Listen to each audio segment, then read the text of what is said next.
बार वो इलेक्शन लड़ रहे हैं। आपने पिछली दिनों जब 2019 में मैं काउंटिंग में मौजूद था, जब काउंटिंग चल रही थी और अख्तर साहब के बगल में वो बैठा हुआ था टेबल पर, और जैसे जैसे बूथ का रिजल्ट आ रहा था तो मैं अख्तर साहब के चेहरे को देख रहा था। तो आखिरी वक्त तक उम्मीद थी कि शायद मेरे हाथ में फैसला आ जाएगा। वो कह रहे थे नहीं, अब कजिन के करीब हम आ रहे हैं और जो बूथ जब आ रहे हैं तो उस बूथ में हमारा वोट ज्यादा होगा और उन्हीं है कि इंशाअल्लाह मैं जीतूंगा। लेकिन अल्लाह की मर्जी के सामने तो हम नतमस्तक हैं, सर झुकाते हैं। अल्लाह की मर्जी नहीं थी, शायद उसमें भी अल्लाह का मसलियत था, उसमें भी अल्लाह की कोई मसलियत रही होगी। तो हार और जीत तो अल्लाह की तरफ से होता है और हम उसको मानते हैं। तो हमें हार हुई, बड़ी मायूसी हुई, लेकिन उससे ज्यादा मायूसी मुझे 2015 में हुई थी, जब 2015 में अब्दुल इमान साहब पूजा दामन से इलेक्शन लड़े, एमएलए का इलेक्शन, और उस इलेक्शन में जब उनकी हार हुई तो किसी को उम्मीद नहीं थी ऐसा कि पूजा दामन से इलेक्शन हार जाएंगे, जबकि इसके पहले वो लगातार इलेक्शन जीतते रहे थे। तो किशनगंज से जीते, फिर पूजा दामन से जीते, लेकिन आकर जब पूजा दामन के इलेक्शन में लड़े तो बाज लोगों ने कहा कि शायद एमआईएम की वजह से हार गए। अगर राजद से खड़े होते या जदयू से खड़े होते तो अख्तर साहब जीत जाते, एमआईएम की वजह से हार गए। अख्तर साहब ने यह जवाब दिया था कि यह हार हमें मौजूद है, लेकिन एमआईएम को मैं नहीं छोड़ूंगा, किसी हालत में नहीं छोड़ूंगा। बहुत से लोगों ने मशवरा भी दिया था, आप छोड़ दीजिए पार्टी, आप राजद में आ जाइए वापस, आप कांग्रेस में चले जाइए, आप आसानी से एमएलए बन जाएंगे, आप एमएलए ही नहीं मिनिस्टर भी बन सकते हैं। लेकिन अख्तर साहब ने कहा कि मैं एमआईएम को नहीं छोड़ूंगा, ये हमारा कमिटमेंट है और ये हमारा फैसला है, और समझबूझ का फैसला है। तो इसलिए कैंडिडेट के हवाले से आप जब देखेंगे कि 5 साल के अंदर आपने एक साहब को 2019 में जितवाया, इलेक्शन जीत कर वो गए, 5 साल में आपने उनके काम को भी देखा है। आप हमसे बेहतर समझते हैं, आप इलाके के लोग हैं, कि आपके पिछले एमपी ने क्या काम किया, क्या काम नहीं किया। तो उस हवाले से आप मुआवजा कर लीजिए अब्दुल इमान साहब का और आपके जो मौजूदा एमपी हैं उनके काम का, और मुआवजा करके आप फैसला कीजिए कि अब्दुल इमान साहब बेहतर एमपी होते अगर जीत के जाते, या वो साहब जो इस वक्त एमपी हैं वो जो उनके कारकर्दगी, उनका काम बेहतर है। तो ये दूसरा फैसला करने का आपका मौका है, इस पॉइंट पर आप फैसला कीजिए, कैंडिडेट के हवाले से फैसला कीजिए। और तीसरी बात तो एमआईएम के हवाले से कहना चाह रहा हूं कि एमआईएम पर यह शिकायत है, ये इल्जाम है कि एमआईएम की वजह से सेकुलर पार्टियों को नुकसान हो जाता है, या सेकुलर पार्टियों के साथ ये नहीं जाते। तो मैं बता देना चाहता हूं कि जब यूपी की सरकार थी दिल्ली में तो एमआईएम उसके साथ थी।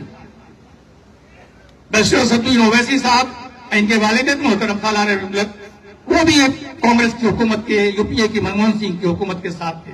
जब भी मौका मिला पार्लियामेंट में तो बैरिस्टर साहब ने भी वोट दिया बीजेपी के खिलाफ, और जब असेंबली में भी आपने 5 एमएलए जितवा कर यहां भेजे, तो यहां भी जब स्पीकर का इलेक्शन हुआ तो उस इलेक्शन में भी एमआईएम के 5 एमएलए ने गठबंधन के स्पीकर के कैंडिडेट को वोट दिया,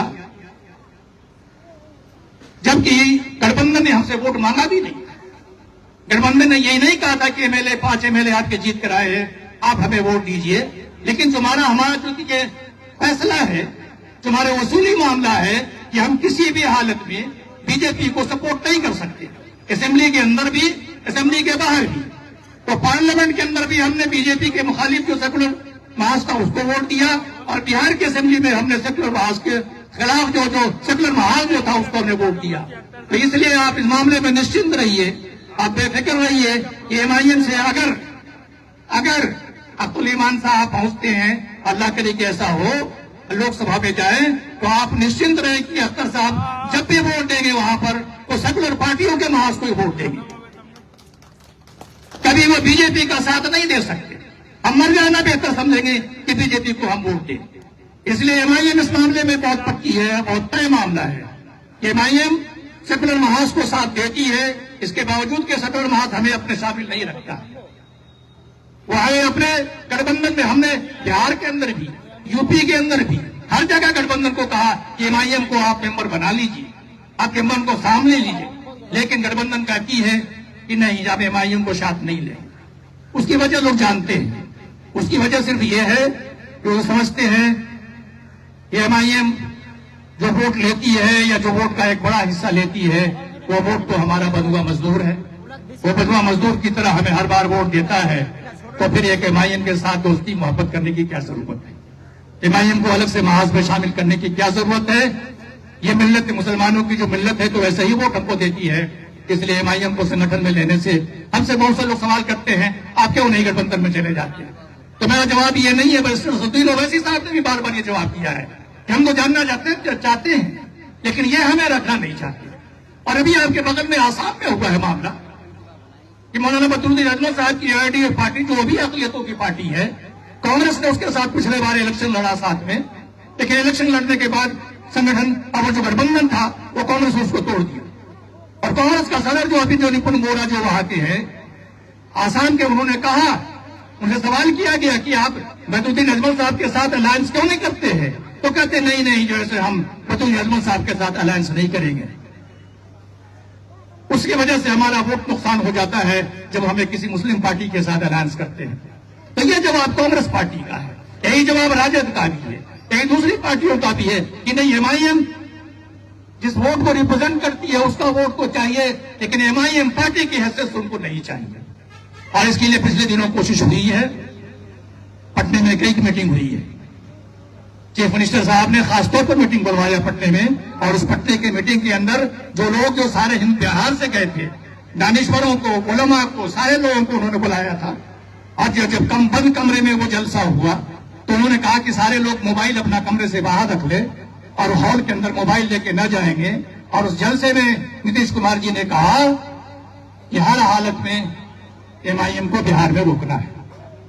आप लोगों को इसलिए मैंने बुलाया है और ये कहने के लिए कहा है कि एमआईएम किसी तरह से अगले इलेक्शन में जीत पाए, उसकी कोशिश करें आप। और आपने देखा कि पिछले दिनों रथ यात्रा भी चलाया गया मुस्लिम वजीरों की तरफ से और जदयू के लीडरों की तरफ से कि जाकर सारे बिहार में रथ यात्रा लेकर जाओ और एमआईएम के खिलाफ प्रचार करो। उनको रोकने की कोशिश शुरू से है। 2015 में भी हुआ था। अभी पिछले दिनों प्रशांत किशोर जी के साथ से हम लोगों की मीटिंग हुई। अब प्रशांत किशोर आप जानते हैं कि बिहार हिंदुस्तान के सबसे बड़े इस वक्त जो है वो इलेक्शन के जो है वो कंसल्टेंट माने जाते हैं और सारे हिंदुस्तान में बड़े बड़े इलेक्शन उन्होंने लड़वाए।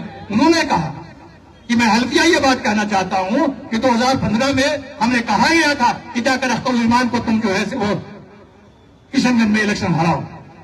ये जिम्मेदारी दी गई थी हमें कि हर हालत में किशनगंज या कोचा धामन जहां से खड़े हो रहे हैं आप उनको जो है से जीतने देना है। तो लोगों ने काम किया था, उस इलेक्शन में हम हारे थे।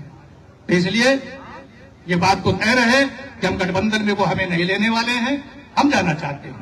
लेकिन असेंबली या पार्लियामेंट में जब हम जीत के जाएंगे तो हम गठबंधन या सियासी जो सेकुलर पार्टियां हैं, सेकुलर महासभा, उनके साथ ही रहेंगे, उनको ही वोट देंगे, बीजेपी के साथ कभी नहीं जाएंगे। तो इसलिए इस मामले में किसी किस्म की कोई शक व शुबा नहीं होनी चाहिए। आखिरी बात जो कहना चाहता हूं कि आप अपने वोट की अहमियत को समझिए। मैं यहां से 400 किलोमीटर दूर से आता हूं, लेकिन इस इलेक्शन में सारे बिहार की मिल्लत का की नजर किशनगंज के इलेक्शन पर लगी हुई है। किशनगंज के पार्लियामेंट की सीट पर नजर है कि किशनगंज की पार्टी सीट से अगर अख्तरुल इमान साहब इस वक्त लोकसभा में जीत कर जाते हैं तो इसका असर सारे बिहार पर पड़ेगा। सारे बिहार की नजर लगी हुई है। ये सिर्फ आपके किशनगंज का इलेक्शन नहीं है, इसलिए आप इसको मुकामी इलेक्शन न समझिए। ये बड़ा इलेक्शन होने वाला है अब की बार और बड़ा मार्का होगा और लोग पैसे लेकर आएंगे, लोग पैसे भी बांटेंगे, लोग बिरादरियों के हिसाब से भी वोट मांगेंगे और बहुत से तरीका आएगा और बहुत से तरीके से तोड़ने की कोशिश आपको की जाएगी और एमआईएम को बहुत से इल्जाम लगाए जाएंगे कि नहीं जो है सब की बार किसी तरह से अख्तरुल इमान लोकसभा न जाए। तो इसलिए हमें होशियार रहना होगा। आपकी ताकत इतनी बड़ी है कि आप एक बार जब सड़कों पर आए तो आपने अलीगढ़ के लिए जमीन हासिल की, ये नहीं कि आप बताइए आप अगर फिर जो है उसी तरह की जद्दोजहद और तहरीक चलाएंगे तो आप देखेंगे कि आपकी ताकत कमजोर नहीं है। सिर्फ इत्तेहाद की जरूरत थी, सिर्फ मुत्तहिद होकर जद्दोजहद करने की थी। पिछले दिनों मैंने आखिरी बार मैं कहना चाहता हूं, पिछले दिनों सुजापुर डेवलपमेंट काउंसिल की एक मीटिंग हो रही थी किशनगंज के अंदर, तो मैं भी अख्तर साहब कहा कि आप भी जरा चलिए उसमें देखते हैं जाकर। तो वहां पर देखा मैंने कांग्रेस के हमारे बड़े एमएलए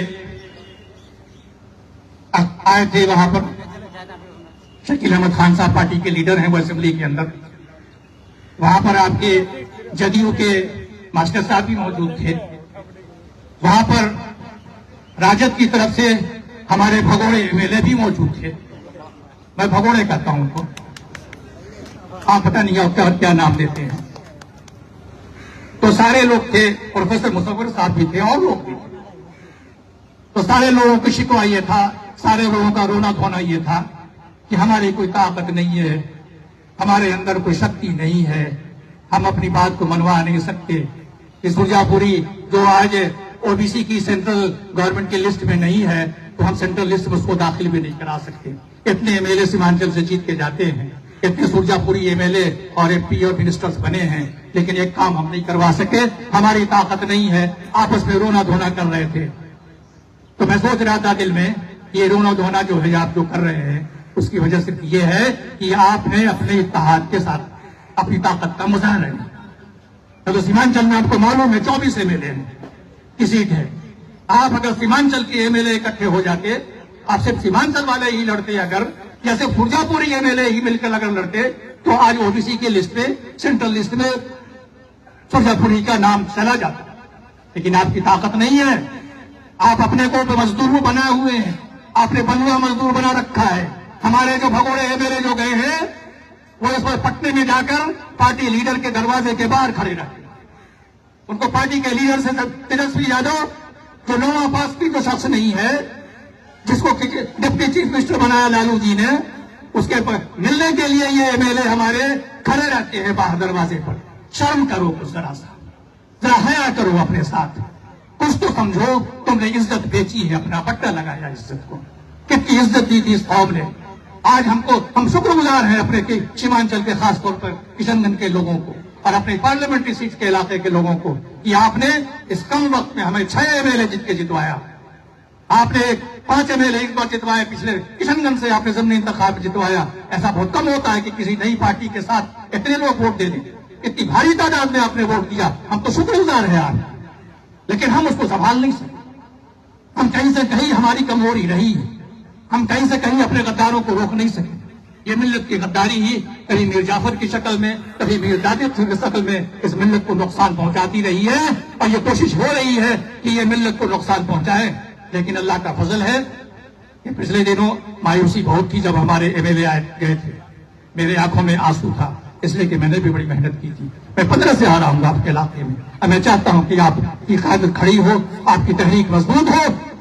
लेकिन जब एमएलए 4 गए तो बहुत अफसोस हुआ, बल्कि सारे हिंदुस्तान के मुसलमानों को अफसोस हुआ, बल्कि सारे बिहार के लोगों को अफसोस हुआ। और उन लोगों ने कहा ऐसा नहीं करना चाहिए था, इन लोगों को पार्टी नहीं छोड़नी चाहिए।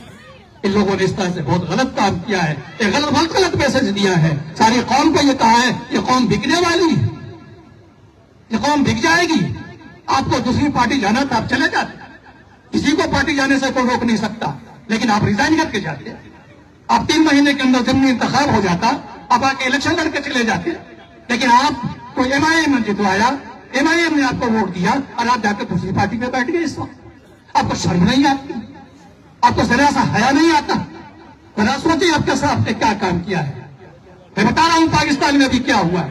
पाकिस्तान में इमरान खान के पार्टी के लोग जो पार्टी छोड़कर गए, तो उनको वहां लोटा कहते हैं लोग। उनका सोशल बाइकआउट हुआ है पाकिस्तान में, उनकी कोई इज्जत नहीं है। और कहते हैं कि अगर इलेक्शन हो जाए पाकिस्तान में, तो जितने लोग जो पार्टी छोड़कर गए हैं, इनकी जमानत जब्त हो जाए। यह हालत है। लेकिन आपके लोग भागे हैं, अल्लाह उनसे निपटेगा, अल्लाह उसका इंसाफ करेगा। बंदों के सामने नहीं, अल्लाह के सामने ये जवाब दे हैं, अल्लाह के सामने ये जवाब देंगे कि इन्होंने ऐसा क्यों किया। इसलिए आप घबराए नहीं। आप जो है, कभी कभी इंसान है, हम घबरा जाते हैं, लेकिन हालात अच्छे हैं। मैं जहां जहां गया हूं पिछले दिनों, और जहां जहां भी गया हूं, लोग नाराज हैं इस बात से। लोग हमसे कहा कि साहब आपकी पार्टी के लिए मिले चले गए, ये अच्छा नहीं हुआ है। लोग नाराज, लेकिन वो कहते हैं कि वो नाराजगी को हम भुला चुके हैं, हम आगे का देख रहे हैं।